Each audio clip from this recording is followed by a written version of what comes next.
What's up guys, and welcome to my 3.4 Hanya build guide. Hanya is a 4-star Harmony character who is able to buff a single target ally's speed and attack, and also having the niche of being able to recover skill points for your team by attacking the enemy. Hanya is going to see a lot more play for people who do not have Sparkle that do still want to run Archer, as Hanya is the best substitute for Sparkle. So in this video, I'm going to be taking you over an overview of her kit, then best Lightcones, best relic sets and ornaments, and some general team ideas where you want to use her, and also the relic stats you do want to look out for. And with that being said, let's get straight into the video. Hanya's basic attack deals physical damage to a single enemy. Hanya's skill also does physical damage to a single enemy, but to that enemy you do attack, you will apply burden to them. Every 2 basic attack skill or ultimates allies will use against that enemy that does have burden, the team will immediately recover 1 skill point, and burden is only active to the latest target it is applied to. Burden will also be dispelled automatically after the recovery effect is triggered 2 times. Her ultimate increases speed of a target ally by 20% and also increases that same target's ally attack by 60% for 2 turns. Her talent increases damage dealt by 30% to that enemy that does have burden when an ally is using basic attack skill or ultimate on them for 2 turns. Her technique will immediately attack the enemy and also apply burden that is equivalent to the one from the skill to a random enemy. Her A2 will increase the attack by 10% for 1 turn for the ally who does trigger the burden skill point recovery. Her A4 will recover an additional skill point if the trigger count for burden skill recovery is at 1 or lower, or when an enemy with burden is defeated. And her A6 will let Hanya recover 2 energy when you are triggering burden skill point recovery. Hanya's E1 will give Hanya a action advance by 15% that can only be triggered 1 time per turn when the ally target that does have Hanya's buff defeats an enemy. Hanya's E2 increases her speed by 20% when using a skill on an ally for 1 turn. Her E4 extends the duration of her ultimate by 1 turn, so it is now 3 turns rather than 2. And her E6 increases the damage boost effect by the talent by an additional 10%, so instead of 30%, it is now 40%.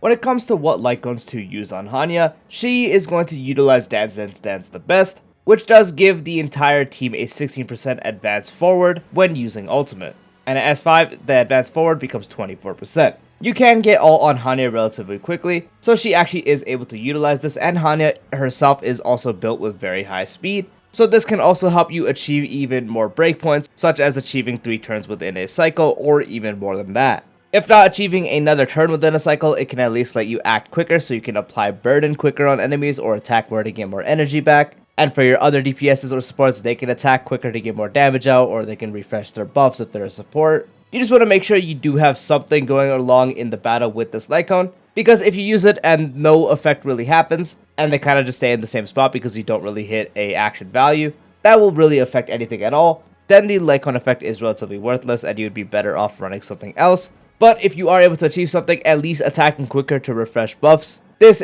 becomes one of her best options to use. Another Lightcone she can use relatively well is actually Sparkle's signature Lightcone, which does increase the wearer's crit damage by 32%, and at the start of the battle, the wearer gains mass for 3 turns. While the wearer does have mass, the wearer's teammates have their crit rate increased by 10% and their crit damage increased by 28%. For every 1 skill point the wearer recovers, including skill points that exceed the limit, they can gain a stack of Radiant Flame, and once you do have 4 stacks of Radiant Flames, it will remove all the stacks and gain mass for 4 turns. Hanya is able to trigger this thanks to the fact that Burden is able to recover skill points, so you are able to have a very good uptime on the mask ability, which will now further amplify her supportive capabilities by now also providing 10% crit rate and 28% crit damage. The crit damage stick it provides itself doesn't really matter because Hanya is not going to really be critting or doing any damage for that matter, so you kind of ignore that part. It's mainly for the fact that the supportive capabilities are utilized by Hanya thanks to the fact she can recover skill points and is a really good option to use on her. Another good option to use on her is the standard Brony Lightcone, which increases the wearer's energy regen rate by 10%, and when the wearer does use ultimate, you will be able to recover an additional skill point every 2 ultimates you do use. Last part is unfortunately unable to be utilized as her skill is an attack and not a buff, so you have to ignore this part unfortunately. Primarily, the Lightcone will be used to help you get more energy regen rate to get your ultimate faster and keep uptime on that ultimate. And this will further amplify the fact that she can recover skill points by giving you an additional skill point every 2 ultimates you would use. So the first ultimate you recover a skill point, the second one you won't, the third one you will, the fourth one you won't, and so on and so forth. So for helping her to get her ultimate back and also giving you even more skill points than you normally would is why it's another good option. Another slightly harder option to use but still usable is Pass Self in Mirror or Ruan Mei's signature Lightcone, which increases the wearer's break effect by 60%. When the wearer uses their ultimate, increases all allies' damage by 24% for 3 turns. Should the wearer's break effect exceed or equal 150%, 1 additional skill point will be recovered. And at the start of each wave, everyone on your team will regenerate 10 energy immediately and cannot stack the same type of abilities. So now when you are using your ultimate, you are giving everyone on the team 24% increased damage. So now it's not only giving damage to that primary character you are buffing. If you happen to have a debuffer or a sub DPS on the team, they will also be doing increased damage. If you are able to somehow build enough break effect, 150%, this does provide 60%, so you still need 90% and so on. Obviously, you don't want to run break effect rope or anything like that because that is just not worth it. But if you are able to hit it via substats or via other means, then you can get an additional skill point, which is going to be very nice. Do not worry if you can't get it though, it will impact a little bit by not being able to get that extra skill point, but again, it's mainly for the fact you're able to increase damage and for every wave giving everyone 10 energy. So even if you're not able to get the 150% break effect, don't worry, it's still a good option you can use. And if you are able to somehow get the 150% break effect, then it becomes a great option as well. Another option you can use is Planetary Rendezvous, which after entering battle, if an ally deals the same type of damage as the wearer, damage that increases by 12%, and at S5 it is 24%. Not really much to say here, you just have to make sure that the main DPS you are buffing is going to be a physical DPS. If they're anything else, you're not going to be able to utilize the effect, and it's going to be just a stat stick for base stats. So if you are pairing her with another physical DPS, you can give them an additional 24% increase to damage dealt. Also applies to any other physical DPS or sub DPS or debuffer or whatever you're doing on the team as well. So if you are pairing her with a physical DPS, you can run this. When it does come to relic sets for Hanya, the one she is able to utilize relatively well is 4-piece Hackerspace. 2-piece increases speed by 6%, and the 4-piece will increase speed for all allies by 12% for 1 turn when the wearer does use their ultimate on an ally. 2-piece makes it easier to build her as you do want to stack as much speed as possible on Hanya, and this will also increase everyone's speed, including hers, even further. Just be sure to note if this does end up messing up any tunings, as speed percentage buffs do go off base speed. So if you already have a strict speed requirement on your team, the percentage buff on this might actually mess it up a bit. But as long as you do account for that and it doesn't mess up anything, it is the overall best 4-piece you can use. Another option you can use is 4-piece of the Eagle set, which the 4-piece after the wearer uses their ultimate, their action is advanced forward by 25%. This will allow you to just accelerate more rotations for your Hanya, get more actions in a cycle, get more actions quicker, meaning you can apply burden more, you can attack more to get more energy back, and have the whole refreshing ultimate go crazy. This is mainly just to accelerate your rotations with Hanya. If you're not really getting an extra turn, or you're not really acting fast enough to where it matters, then you're better off just running something else, as running the 4-piece on this is not giving you any 2-piece speeds or anything like that, so it does make it harder for her to build. But if you are getting value out of it, then it's a really good option to use. Now, the most thing that most people would be doing is 2-piece speed. So 2-piece Hackerspace, 2-piece Relieved Ordeal, or 2-piece Warrior Goddess. As I mentioned, you want to stack as much speed as possible, so that is going to be usually the go-to. But again, if you already have really good pieces, then you can opt to just do 4-piece Hackerspace or 4-piece Eagle if you just happen to have really good speed pieces. But most commonly, you will be doing 2-piece speed and 2-piece speed. The reason I don't recommend 4-piece Ordeal is while yes, she does have the ability to stack 1 stack with her ultimate, it's a lot slower, and with the 4-piece, it's still going to make her harder to build. So most people would benefit from doing 2-piece speed and 2-piece speed. So for 2 pieces, I literally only recommend doing 2-piece speed, 2-piece speed. If you really have to, then it can be 2-piece speed and 2-piece of the max HP set for survivability, because that can help, and if you happen to just have really good speed pieces on there, that is also good. For Planar Ornaments, you can really use any supportive set that you do want to use. Lushaka is great on her as it provides her 5% energy regen rate and increasing the attack of the character position first by 12%. So if they are an attack skiller, they can benefit from that. You can also use Broken Keel as well for the 10% crit damage that you do give to everyone, as long as you have 30% or higher effect res. If you are pairing up with the physical DPS, Penacony does work as well, giving 5% energy regen rate to Hanya and 10% damage for everyone that is the same type as the wearer. So as long as they are a physical DPS, you can use this. And you can also very much use Fleet of the Ageless. 12% max HP for survivability and having 120 speed or higher, which Hanya will have much more than that, giving everyone 8% attack, so as long as they benefit from attack, they can use it.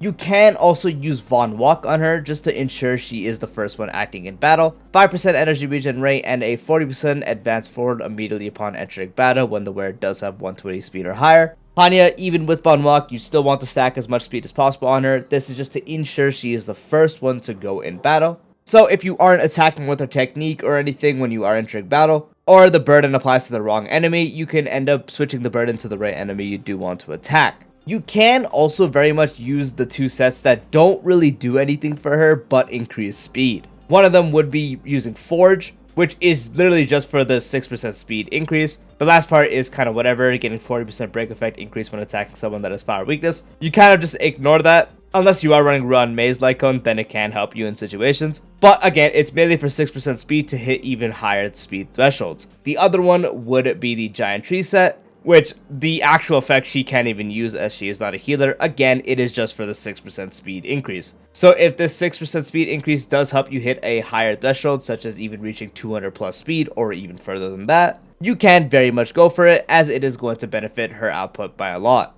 When looking at what main stats to run, for the body, you want to do HP percent or defense percent, whatever has the best rolls. For the feet, you will always do speed. For the orb, it's the same thing as the body, HP percent or defense percent, whatever has the better rolls. And for the link rope, you want to do energy regen rate. For the substats, first you want to prioritize to get as much speed as possible. Getting it to 161 or higher is great. If you're able to get it to around 175, especially with her E2, even better. If you're able to get her to 200 speed plus before going into battle, then that's even more perfect. Literally just get as much speed as possible, just ensure you usually have above 161. Past that is more survivability. If you are running Ruan Maze Lightcone, you can focus on trying to get as much break effect rolls to try to get to that 150% break effect. Again, if you can't hit it, don't stress, it's still going to be fine. And also, if you are running Broken Keel, be sure to get that 30% effect res requirement, just so you actually have the effect proc. And you can still stack more effect res just so you don't get CC'd. So again, first, focus on speed as much as possible. Aim for 161 minimum. If you can get it to around 175, especially with the E2, that's great. If you're able to get it to 200 plus before going into battle, that's perfect. Past that, more survivability or break effect if you're trying to get the effect from Ruan Maze Lightcone. And also focus on effect rest so you can't get CC'd, and 30% at least if you're using Broken Keel. Now for some team ideas for Hanya. You really can use it on anyone that either wants to have skill points, just so they can keep spamming it, or they also do benefit from the actual buff she does give, as she does give a attack percent buff, so any attack DPS, and the speed buff, which can help you hit further thresholds and certain setups. She actually works quite well with Anaxa, especially as a hyper carry, so you'd run her, you'd run Anaxa. Your third slot would be another support, usually in the form of an action advance for Anaxa himself, usually Bronya or Sunday for the actual -1 speed setup, so in this case I use Sunday, and the last slot would depend if you're doing sustainless or sustained. In this case I'll just put a sustained as an example, so in this case I'll just go ahead and put someone like Luocha, but in the sustained slot use whoever is best. The reason she does work well with Anaxa is because Anaxa attacks multiple times with a double skill, and especially with a -1 setup plus that, you're able to max out the burden stacks quickly, so Hanya is able to recover you a good amount of skill points relatively quickly. So that can also ensure you're able to continuously spam skill with Anaxa to get the best damage and also the best energy back for him.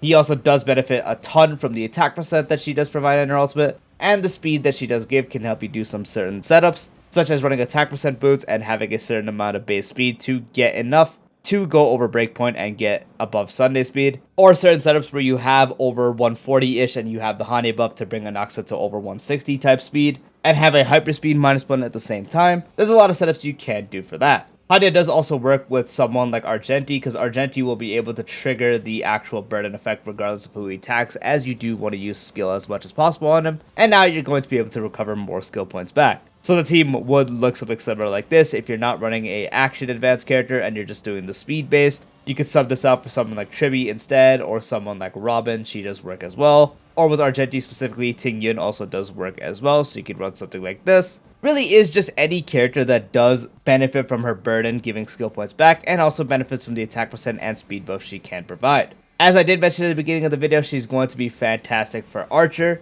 as she is really the only substitute you have for Sparkle. The biggest downside is she doesn't provide nearly as much SP as Sparkle, especially front-loaded SP, and doesn't have the ability to overcap. And the speed buff from Hanya doesn't really do much for Archer, as you're not really going for a crazy setup, but still can help you hit breakpoint setups with them. So I'm just going to go put Seele here for a actual example as Archer. So pretend Seele here is Archer. The third slot would go to usually your debuffer, so in this case I'd use Cypher for example, and the last slot again remains your sustain. And if you are doing sustain this, you would sub them out for another support. For Archer specifically, you can also use someone like Silverwolf. Silverwolf also will work great. But if you want to do a support, Chibi works great. You can use someone like Ron May and Robin as well. And that does wrap up the 3.4 updated Hanya guide. If you guys found the video helpful, dropping a like would be greatly appreciated. If you're new to the channel or haven't done so already, be sure to subscribe and hit the bell icon for future videos like this, along with all other types of Star Wars content. And I'll see you later. Peace out.